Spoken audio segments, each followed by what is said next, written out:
نحمده ونصلي على رسوله الكريم اما بعد فقد قال الله تبارك وتعالى كما ورد في آخر سورة الحديد اعوذ بالله من الشيطان الرجيم بسم الله الرحمن الرحيم يا أيها الذين آمنوا اتقوا الله وآمنوا برسوله يؤتكم كفلين من رحمته ويجعل لكم نورا تمشون به ويغفر لكم والله غفور رحيم۔ اس آیہ مبارکہ کے بارے میں عرض کر چکا ہوں کہ دو ترجمے ممکن ہے۔ ایک تو کہ خطاب یہاں یا ایھا الذین آمنوا یہ ان سے ہو رہا ہے جو اہل کتاب میں سے واقعی صاحب ایمان تھے، اللہ پر ایمان رکھتے تھے، ابھی حضور پر ایمان نہیں لائے تھے، لیکن یہ کہ وہ اپنے دین پر کاربند تھے۔ اگر انہوں نے کوئی غیر ضروری پابندیاں بھی اپنے اوپر لگا لی تھیں تو ان کو بھی نبھا رہے تھے وہ لوگ۔ اور ایک یہ کہ اس سے مخاطب کون ہے؟ مسلمان جو حضور پر ایمان لا چکے تھے۔ اگر پہلے ہوں تو ان کے اعتبار سے فرمایا گیا اللہ کو تو تم مانتے ہو نا، تو اس کا تقوی اختیار کرو، اور اب جو کمی ہے وہ آمنو برسول ہی، اس کے رسول پر ایمان لاؤ۔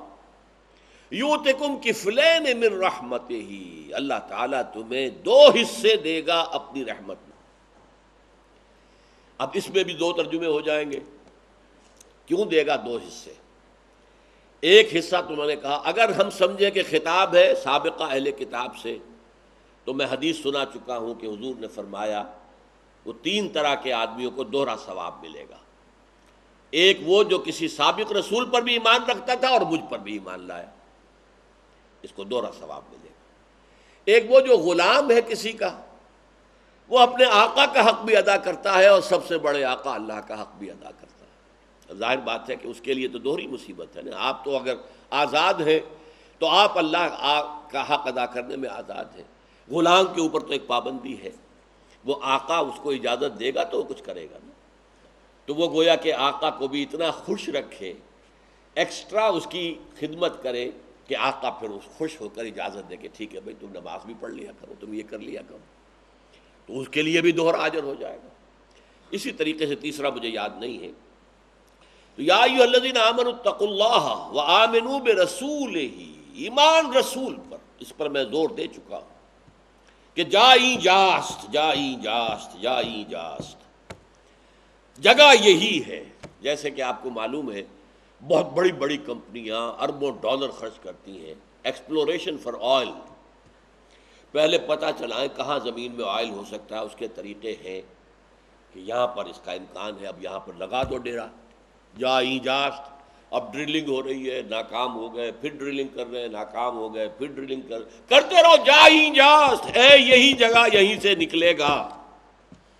یہ یقین ہو سیرت النبی پر صلی اللہ علیہ وسلم، جائیں جاست جائیں جاست جائیں جاست۔ میں کہا کرتا ہوں کہ اپنا ہائی پاور لینس فوکس کر دو سیرت النبی، اور صرف سیرت نہیں، بین السطور سیرت کے، صرف سیرت نہیں، فلسفہ سیرت، حضور نے کس مرحلے پر کیا کیا، کیا حکمت تھی اس کی، پھر اگلے مرحلے میں کیا کیا، کیا حکمت تھی اس کی، فلسفہ کیا تھا۔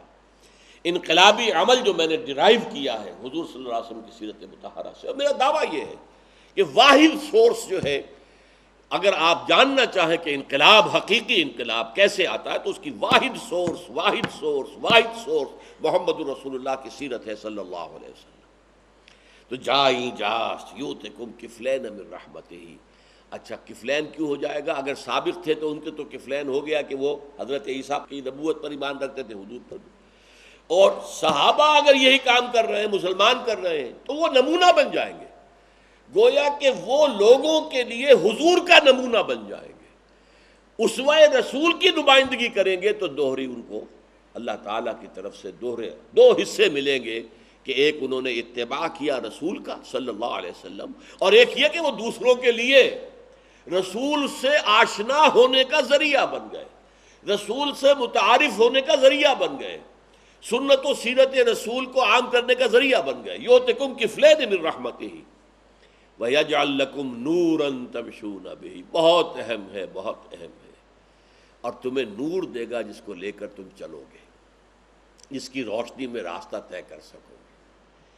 یہ نور سنت اسوہ رسول، دنیا کی جد و جہد میں یہ نور ہے تمہارے لیے، اسی نور میں راستہ طے کرو گے تو انقلاب آئے گا جو محمد نے برپا کیا۔ نمبر دو، یہی پھر قیامت کے دن تمہارے لیے وہ نور کا کام دے گا جس کا اس سورہ کے اندر بیان آ چکا ہے، آیت نمبر 12 میں، وہ میدان حشر میں، وہ پل صراط پر، یسعی نورہم بین ایدیہم و بایمانہم بشراکم الیوم جنات تجری من تحتہا الانہار ذالک الفوز العظیم، یہ جو ہے نور وہاں پر بھی ظاہر ہوگا، اور در حقیقت یہ اتباع رسول کا نور ہے، یہ نور یہ شمع ہدایت ہے محمد کی زندگی اور محمد کی شخصیت صلی اللہ علیہ وسلم اس دنیا کے اندر، اور پھر یہ نور تمہیں وہ پل صراط پر سے گزرنے کے اندر تمہاری رہنمائی کرے گا، تمہاری مدد کرے گا، اور تمہارے لیے وہ راستہ دکھانے والا بن جائے گا۔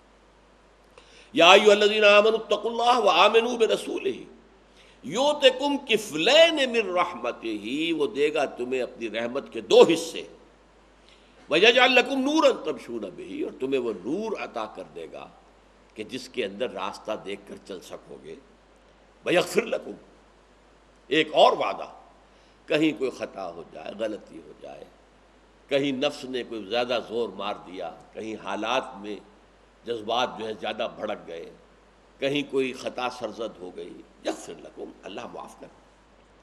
ہاں گرنے کے بعد وہاں ڈیرا نہ لگا لو، اٹھو فوراً کھڑے ہو جاؤ، توبہ کرو، اس لیے کہ اللہ تعالیٰ نے فرمایا ہے کہ اللہ تعالیٰ کے اوپر واجب ہے ان لوگوں کی توبہ قبول کرنا جو جذبات کی رو میں یا کہیں کسی غلط فہمی میں غلط کام کر بیٹھے، گناہ کر بیٹھے، پھر فوراً وہ توبہ کریں، تو اللہ تعالیٰ کے ذمہ واجب ہے۔ انما التوبۃ علی اللہ للذین یعملون السوء بجہالۃ ثم یتوبون من قریب، تو فرمایا وَيَغْفِرْ لَكُمْ وَاللَّهُ غَفُورٌ رَحِيمٌ، اور اللہ تعالیٰ تو غفور اور رحیم ہے ہی، بخشنے والا ہے، رحم فرمانے والا ہے، غفور اور رحیم اس کی مستقل صفات ہیں، اس کے مختلف، الغفور الرحیم اس کے مستقل اسماء ہیں۔ لِأَلَّا يَعْلَمَ أَهْلَ الْكِتَابِ أَهْلُ الْكِتَابِ أَلَّا يَقْدِرُونَ عَلَى شَيْءٍ مِّن فَضْلِهِ وَأَنَّ الْفَضْلَ بِيَدِ اللَّهِ يُؤْتِيهِ مَن يَشَاءُ وَاللَّهُ ذُو الْفَضْلِ الْعَظِيمِ۔ اب یہ آیت ہے قرآن مجید کی مشکلات میں سے، لِأَلَّا یعلم اہل الکتاب، تاکہ لفظی ترجمہ کر رہا ہوں، تاکہ نہ جانے اہل الکتاب، اللہ یقدرون علی شیء، کہ اب ان کو کوئی اختیار نہیں ہے اللہ کے فضل میں سے کسی بھی شے پر، من فضل اللہ، وَأَنَّ الْفَضْلَ بِيَدِ اللَّهِ، اور جان لے کہ فضل تو اللہ ہی کے ہاتھ میں ہے، یوتی ہے من یشاء، وہ جس کو چاہتا ہے دیتا ہے، واللہ ذو الفضل العظیم، اور اللہ تعالیٰ تو بڑے فضل والا ہے۔ اب اس میں اکثر جو مترجمین ہیں اور مفسرین ہیں انہوں نے پناہ لی ہے لے اللہ میں، وہ کہتے ہیں کہ لا زائد ہے، اس کے معنی یہاں نہیں کیے جائیں گے، یہ زائد ہے، جیسے لا اقسم بیوم القیامہ میں بہت سے لوگوں نے کہہ دیا لا زائد ہے، مراد ہے میں قسم کھاتا ہوں، لیکن مولانا فراہی نے، مولانا اصلاحی نے صحیح نشاندہی کی کہ یہ لا اصل میں ہوتا ہے عربی خطابت کے انداز سے، لا یعنی لا میں نفی ہو رہی ہے، تم جو کہتے ہو غلط، لا اقسم بیوم القیامہ، میں قسم کھاتا ہوں قیامت کے دن کی، یہاں لا زائد نہیں ہے، جیسے انگریزی میں نے اور اس کے بعد کوما ہوتا ہے، ذرا سٹاپ، نے اٹ از لائک دس، نہیں، یہ نہیں، نے جو ہے یہ در حقیقت سابق کی کسی بات یا مخاطب کی کسی بات کی نفی کے لیے، نے، نو دس از لائک دس، تو یہ کوئی نو اضافی نہیں ہے، تو لا اقسم بہذا البلد یا لا اقسم بیوم القیامہ، نہیں، میں قسم کھاتا ہوں قیامت کے دن کی، تم قیامت کا انکار کرتے ہو؟ نہیں، ہرگز نہیں، میں قسم کھاتا ہوں، مجھے اتنا یقین ہے کہ میں قسم کھاتا ہوں۔ اس اعتبار سے وہ زائد نہیں ہوتا، بلکہ اس کا اپنا ایک مفہوم ہے، البتہ چونکہ عربی میں یہ پنکچویشنز ہے نہیں، لا کے بعد اگر ایک کوما لگا ہوتا، اقسم بہذا البلد یا اقسم بیوم القیامہ، تو معلوم ہو جاتا لا علیحدہ ہے، یہ علیحدہ ہے۔ عربی میں پنکچویشن نہیں ہے. یہ تو جو آیتوں کے نشان ہیں یہ بھی بعد میں لگے ہیں نا, زیر زبر بھی بعد میں لگے ہیں. یہ حجاج ابن یوسف کے زمانے میں ہے. سپاروں کی تقسیم بہت ہی بعد میں ہوئی ہے, یہ کچھ ہوا ہے. تو متن جو ہے قرآن کا وہ ان چیزوں کے بغیر تھا حضور کے زمانے میں, نہ زیر نہ زبر نہ پیش نہ آیت کا نشان نہ وقف, کچھ بھی نہیں. یہ تو پھر یہ کہ مرتبین نے کیا ہے اور پھر مسلمانوں نے عام لوگوں کی, اس لیے کہ جو اہل عرب تھے وہ جانتے تھے کلام کیا ہوتا ہے, کیسے چلتا ہے. جیسے کہ پرانے زمانے میں آپ کو یاد ہوگا کہ جو اصل ہوتے تھے منشی جنہیں کہتے تھے, منشی, آج تو یہ لفظ گھٹیا ہو گیا ہے نا, یہ وکیل کا منشی ہے, یہ منشی کسی زمانے میں بہت بڑا اعزاز تھا. منشی کسے کہتے تھے؟ انشاء پرداز, انشاء پرداز, انشاء سکھانے والی کتابیں ہوتی تھیں. تو یہ انشاء, منشی وہ ہے جو بڑا انشاء پرداز ہوتا تھا. تو منشیانہ خط میں نقطے نہیں ہوتے تھے, بلکہ یہ سمجھا جاتا تھا توہین کہ جس کو یہ خط بھیجا جا رہا ہے اسے جاہل سمجھا جا رہا ہے کہ نقطے لگا کر بھیج رہے ہیں, وہ نہیں سمجھ سکتا بغیر نقطوں کی. تو اصل میں تو وہ ہوتا تھا زبان دان جو نقطوں کی ضرورت محسوس نہیں کرتا تھا, وہ خود سمجھتا تھا کہ یہاں پر ایک نقطہ ہے, یہاں پہ دو ہیں, یہاں تین ہیں, یہ جانتے تھے. تو منشی کہلاتے ہی وہ تھے, منشی. انشاء, یہ سورہ واقعہ میں یہ لفظ خوب آیا ہے, انشاء. تو بہرحال منشی انہیں کہ اسی طرح عرب جو اصل قرآن تھا اس میں نہ نقطے تھے, نہ اس میں رموز و اوقاف کی علامات تھی, کچھ بھی نہیں تھا. یہ بعد میں لگی ہیں, اور پھر اس کے لیے اسی وجہ سے ہمارے یہاں 7 قراءات ہیں, 10 قراءات ہیں. قراءت کے اندر فرق ہے کہ نہیں ہے؟ کیوں ہے؟ اسی لیے تو ہے کہ وہ ایک ہی اگر ہوتا, جیسے کہ ہمارے ہاں اب موجود ہے زیر زبر لگی ہوئی ہے, مد لگا ہوا ہے, اسے کھینچنا ہے, یا موٹا مد ہے یا زیادہ کھینچنا ہے, یہ ساری انسٹرکشن تو ہم لوگوں کے لیے, جاہلوں کے لیے ہے نا, جو عربی زبان اور اس کے اسلوب اور اس کا انداز جو ہے اس سے واقف نہیں ہے. تو اسی انداز سے سمجھیے کہ اللہ یہاں پر بعض لوگوں کے نزدیک جو ہے وہ زائد ہے, لیکن میرے نزدیک ہرگز زائد نہیں ہے. نہ لا اقسم میں لا زائد ہے, لے اللہ یعلم, تاکہ جان لے اہل کتاب, نہیں لے اللہ یعلم, تاکہ نہ سمجھے اہل کتاب, اللہ یقدرون علی شیء من فضل اللہ, کہ وہ اب اللہ تعالیٰ کے فضل پر کوئی مقدرت رکھتے ہی نہیں. اس میں در حقیقت ان کے لیے امید کا دروازہ کھولا گیا ہے. اب بھی ایمان لے آؤ, اللہ کا راستہ کھلا ہے. واقعہ یہ, آج میں سوچ رہا تھا کہ یہ جو ان کو زوم ہو گیا یہودیوں کو, نحن ابناء اللہ واحباؤہ, ہم اللہ کے چہیتے ہیں, لاڈلے ہیں. قرآن میں 4 جگہ آیا ہے ہم نے تمہیں تمام جہانوں پر فضیلت دی. تو بات کچھ ہے بیچ میں, اس کی اس قوم کے ساتھ جو رعایتیں اللہ نے کی ہیں وہ کسی دوسری قوم کے ساتھ نہیں کی. ان کے ہاں ایک دفعہ اسلام مر گیا, پھر تازہ انہی میں ہو گیا. ختم ہو چکا تھا اسلام, نبوکڈ کے ہاتھوں برباد ہوا, وہ یروشلم برباد ہوا, 6 لاکھ قتل ہوئے, تورات گم ہو گئی, گویا کہ ان کا مذہب ختم ہو گیا. لیکن پھر حضرت عزیر علیہ السلام کی دعوت و تبلیغ تھے, اسی نسل میں, اسی یہود کی قوم میں دوبارہ زندگی آ گئی. پھر باغ و بہار, پھر ایمان اور تقوی, پھر اس کے لیے مکابی سلطنت دوبارہ قائم ہو گئی.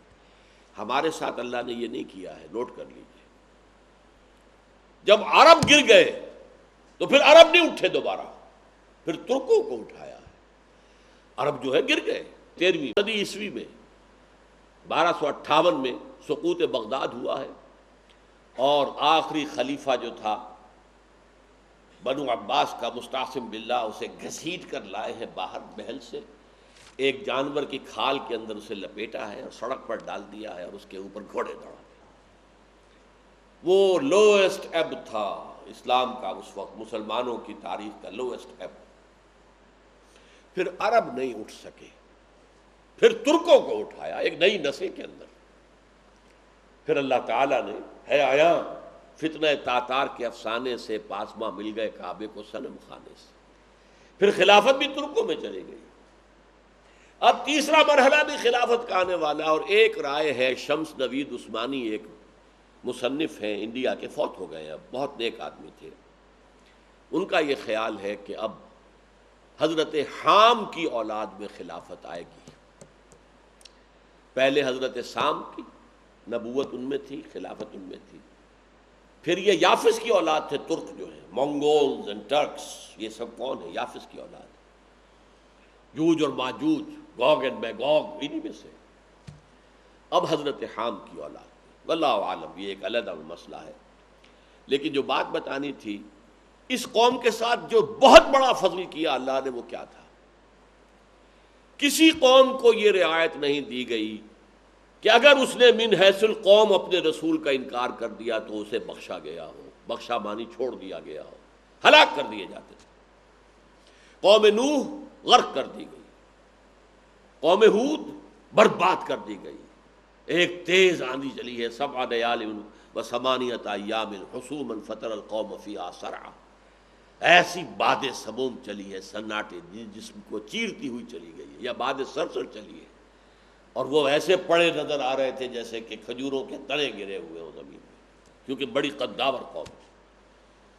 پھر قوم سمود اسی طرح ہلاک کی گئی، قوم شعیب اسی طرح ہلاک کی گئی، عمورہ اور کی بستیاں جو ہیں، وہ حضرت لوط جہاں بھیجے گئے وہ بھی اسی طرح تباہ کی گئی، ختم کی گئی، ایک ایک آدمی ختم، آل فرعون غرق کر دیے گئے۔ یہ قوم، ان کی طرف رسول آئے حضرت عیسیٰ، اور ان بدبختوں نے جتنی زیادتی کی ہے اپنے رسول پر، اتنی کسی اور قوم نے اپنے رسول پر زیادتی نہیں کی۔ انہیں ولد الزنا قرار دیا، انہیں جادوگر قرار دیا، جادو کفر ہے لہذا کافر ہے، مرتد ہے، واجب القتل ہے، سولی پہ چڑھا دو۔ پھر بھی اللہ نے اس قوم کو ہلاک نہیں کیا، کیوں نہیں کیا؟ یہ ایک بڑا اہم مسئلہ ہے۔ قوم نوح ہلاک کی گئی، اور حضرت عیسیٰ کے بارے میں قرآن صراحت سے کہتا ہے سورہ آل عمران میں، رسولاً الی بنی اسرائیل، ہم نے عیسیٰ کو رسول بنا کر بھیجا تھا بنی اسرائیل کی طرف، اور بنی اسرائیل نے بحیثیت قوم ان کا نہ صرف انکار کیا بلکہ اپنے خیال میں تو سولی پر چڑھوا دیا، پھانسی دلوا دی۔ یہ دوسری بات ہے کہ اللہ نے انہیں اٹھا لیا، اچھا انہیں اٹھا لیا اور ان پر عذاب نہیں بھیجا۔ آیا عذاب، ٹائٹس رومی کا عذاب آیا ہے 40 برس بعد، حضرت عیسیٰ کے رفع سماوی کے بعد 1,33,000 ایک دن میں قتل ہوئے ہیں، اور سیکنڈ ٹیمپل جو گرا ہے تو آج تک گرا پڑا ہے، لیکن ختم نہیں ہوئے وہ عذاب استیصال، ایک ایک فرد ختم ہو جائے نہیں۔ بنی اسرائیل جو ہے بچ گئے، صرف نکال دیے گئے، ڈائسپورا شروع ہو گیا، جاؤ بھاگ جاؤ، فلسطین سے نکل جاؤ، کچھ امریکہ چلے گئے، کچھ انگلستان چلے گئے، کچھ یورپ میں بس گئے، کوئی رشیا چلے گئے، کوئی انڈیا آ گئے، کوئی ایران میں بسے ہوئے ابھی تک موجود ہے اصفہان کے علاقے میں۔ اور حضور کی حدیث ہے کہ دجال جب نکلے گا تو اصفہان کے 70,000 یہودی اس کے ساتھ ہوں گے۔ اور میں نے پتہ کیا تھا ایرانیوں سے، ہاں کہ یہاں پہ ہے کافی تعداد میں جو ہے یہودی ہیں، ان کے اچھے کاروبار ہیں، ترکی میں یہودی ہیں، یہ سارا ڈائسپورا تھا۔ کیا وجہ ہے؟ کوئی خاص معاملہ ہے؟ اگرچہ قانون خداوندی پورا ہوگا، یہ صرف ڈیلے کیا ہے اللہ نے، جیسے کسی کو کنڈم کر دیا جائے، لیکن ابھی اسے سزا موت سنا تو دی گئی ہے، ابھی پھانسی نہیں چڑھا۔ لیکن ان کے ساتھ ایک اور اللہ نے جو رعایت بخشی، ایک اور موقع دیا کہ ہمارے رسول محمد پر ایمان لے آؤ تب بھی بچ جاؤ گے۔ تم نے ہمارے رسول عیسیٰ کے ساتھ تو یہ کیا، یہ کیا، یہ کیا، یہ کیا، یہ کیا، مستحق تو ہو چکے ہو عذاب استیصال، آخری عذاب، بڑے عذاب کے مستحق تو اس وقت سے ہو چکے ہو۔ یہ ہماری رحمت ہے، یہ ہمارا فضل ہے، یہ ہمارا کرم ہے۔ سورہ بنی اسرائیل میں فرمایا عسیٰ ربکم ان یرحمکم وان عدتم عدنا، دیکھو اب بھی تمہارا رب تم پر رحمت کرنے کو تیار ہے۔ تو ہے نا کوئی خاص لاڈ دوسری قوموں سے؟ دوسری قوموں کو تو انہوں نے اپنے رسول کو اگر ہلاک کرنے کی کوشش کی تو وہ قومیں ہلاک کر دی گئی، ختم۔ انہوں نے ہلاک کرنے کی کوشش تو کی کہ نہیں کی، بالفعل تو نہیں ہوئے وہ، لیکن انہوں نے تو اپنے طور پہ کرا دیا، لیکن انہوں نے نہیں، ختم نہیں کیا گیا۔ 2000 برس بیت چکے اس واقعے کے اوپر، سوچیے۔ اور حضور کی آمد پر موقع دیا گیا، اب بھی تمہارے لیے دروازہ کھلا ہے۔ یہ ایک بہت بڑی اسپیشل کنسیشن تھی یہود کے لیے۔ عسیٰ ربکم ان یرحمکم وان عدتم عدنا، دیکھو اگر جو کچھ تم پہلے کرتے رہے تھے وہی کرو گے تو پھر ہم بھی وہی کریں گے، پھر وہ عذاب تمہارے اوپر آخری آ جائے۔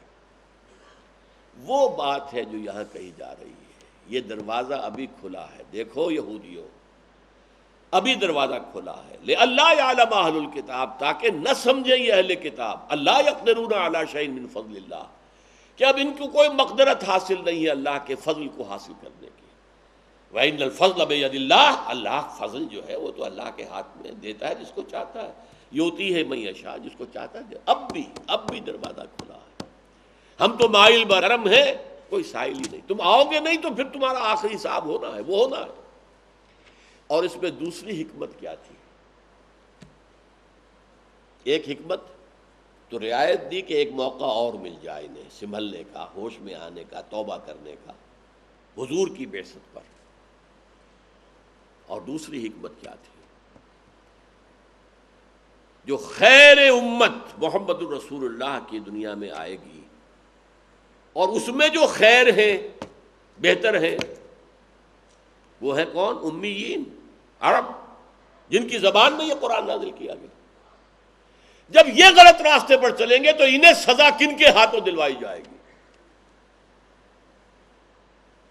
یہودیوں کے ہاتھوں ان کو سزا دلوائی جائے گی، جو آج اب اپنی آنکھوں سے آپ دیکھ رہے ہیں۔ 130، 140، 150 کروڑ مسلمان ہیں جن کے نگاہوں کے سامنے ہو رہا ہے جو کچھ ہو رہا ہے۔ یہ 15 کروڑ مسلمان ہیں جن کے نگاہوں کے سامنے جو ہے کشمیر میں جو کچھ ہو رہا ہے۔ روزانہ خبریں آ جاتی ہیں، آج 8 اور شہید کر دیے گئے، آج 15 اور شہید کر دیے گئے، آج اتنے اور شہید ہو گئے، آج اتنے مکان اور جلا دیے گئے۔ سب پڑھ رہے ہیں، لیکن ہے کوئی ہمت ہمارے اندر کھڑے ہو جانے کی؟ یہ ہوتی ہے ذلت اور مسکنت۔ آج پوری امت مسلمہ پر تو ہے ذلت و مسکنت، اور سب سے بڑھ کر یہ ہے گاڑھا ترین عربوں کے اوپر، اور کن کے ہاتھوں؟ یہودیوں کے ہاتھوں۔ شیرون جو چاہتا کرتا ہے، بفرا ہوا پھرتا ہے، آپ جب چلتا اسے ٹیلی ویژن پر دیکھتے ہیں، جیسے بفرا ہوا ہوتا ہے شیر کی طریقے سے، اس کے ہر قدم کی حمایت امریکہ کرتا ہے۔ کوئی اگر یونائٹڈ نیشنز کے اندر اس کے خلاف قرارداد آئے، ویٹو ویٹو ویٹو، ہر شے اس کی جو ہے وہ درست ہے۔ اسے مین آف دی پیس کا خطاب دیا جا رہا ہے، بس صرف اتنا فرق ہے کہ نوبل پرائز پیس کا اسے ابھی نہیں دیا گیا، اس کی کمیٹی کوئی دوسری ہے، لیکن بش صاحب تو مین آف پیس اس کو قرار دے چکے۔ اور کتنے مر رہے ہیں، آج اتنے مر گئے، آج اتنے مر گئے، آج اتنے جو ہے، آج اتنے گھر فلاں کیمپ کے اندر جو ہے وہ ریز ٹو دی گراؤنڈ ہے۔ بلڈوزر ہماری نگاہوں کے سامنے ہوتے ہیں، ٹی وی پر ہم بیٹھے دیکھ رہے ہوتے ہیں، بلڈوزر آیا، اس نے مکان کو گرایا۔ یہاں تک کہ ایک انگریز پیس ورکر یورپین عورت کو بھی اس بلڈوزر نے اپنے نیچے کچل دیا، جو آئی تھی کہ فلسطینیوں کے اوپر ظلم رکوانے کے لیے، وہ خود بیٹھ گئی راستے کے اندر کہ چڑھاؤ، اگر پہلے چڑھانا ہے بلڈوزر تو میری جان پر چڑھاؤ، پھر بستی چڑھا دیا اس نے۔ یہ حال ہے، شیر بنے ہوئے ہیں اس وقت، اس علاقے کو کنٹرول کر رہے ہیں۔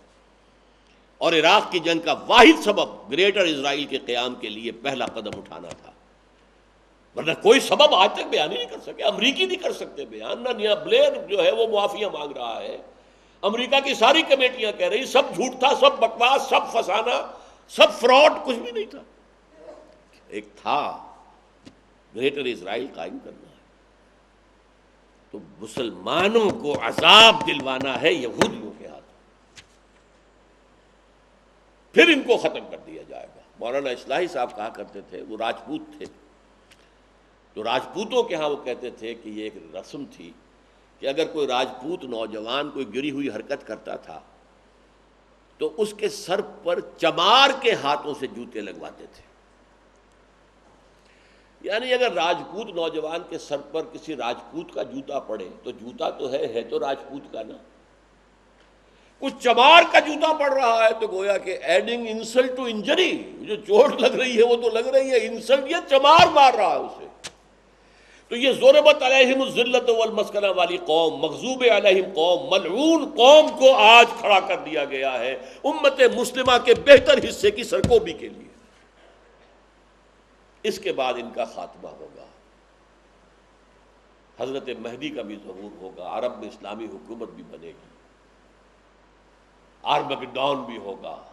حضور کی حدیث کے مطابق 80 جھنڈے لے کر عیسائی حملہ آور ہوں گے، اے عربو تمہارے اوپر، اور ہر جھنڈے کے نیچے 12,000 فوج ہوگی۔ تو 80 کو 12 سے ضرب دیجیے، 9.5 لاکھ، 9,60,000 فوج وہ آئے گی، حملہ آور ہو، تباہی آئے گی، بربادی آئے گی۔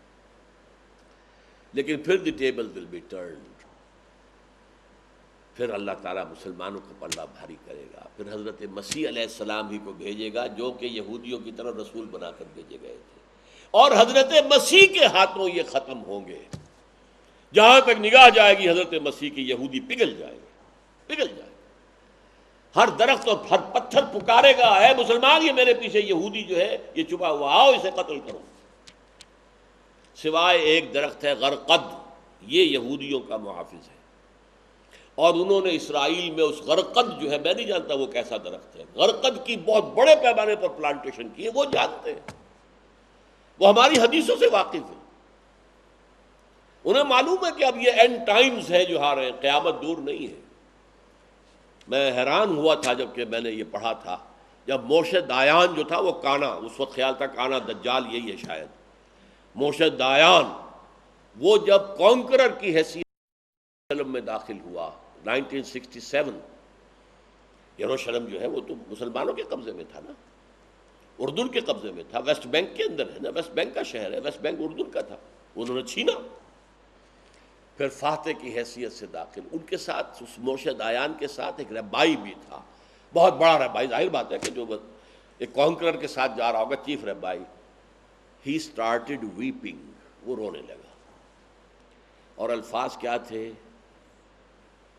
سو this is the beginning of the end, یہ ڈراپ سین کا، ڈرامے کے ڈراپ سین کا وقت اب شروع ہو گیا، گویا کہ ان کے ہاں موجود ہے کہ یروشلم کے فتح کر لینے کے بعد پھر ایک دور وہ آئے گا کہ پھر یہودیوں کا قلع قبا ہوگا۔ لیکن جب یہ قرآن نازل ہو رہا تھا اس وقت تک انہیں موقع دیا گیا، لئلا یعلم اہل الکتاب، نہ سمجھے اہل کتاب، اللہ یقدرون علی شیء من فضل اللہ، کہ اب انہیں کوئی مقدرت حاصل نہیں ہے اللہ کے فضل پر، حاصل نہیں کر سکتے اللہ کے فضل کو، وَأَنَّ الْفَضْلَ بِيَدِ اللَّهِ يُؤْتِيهِ مَن يَشَاءُ، فضل تو اللہ کے ہاتھ اور اختیار میں ہے، جس کو چاہتا ہے دیتا ہے۔ اب بھی دروازہ کھلا ہے، کب؟ إِنَّ هَذَا الْقُرْآنَ يَهْدِي لِلَّتِي هِيَ أَقْوَمُ، یہ شاہدرہ قرآن ہے، اس کو مانو، اس کے دامن میں آ جاؤ، اللہ تعالیٰ کی رحمت تمہارے اوپر سایہ کر لے۔ واللہ ذو الفضل العظیم، اللہ تو بہت بڑے فضل کا مالک ہے، اس کے فضل کے خزانے ختم نہیں ہوتے، اس کے فضل کے خزانے بند نہیں ہوتے، ایگزاسٹ نہیں ہوتے۔ بارک اللہ لی ولکم فی القرآن العظیم ونفعنی وإیاکم بالآیات والذکر الحکیم۔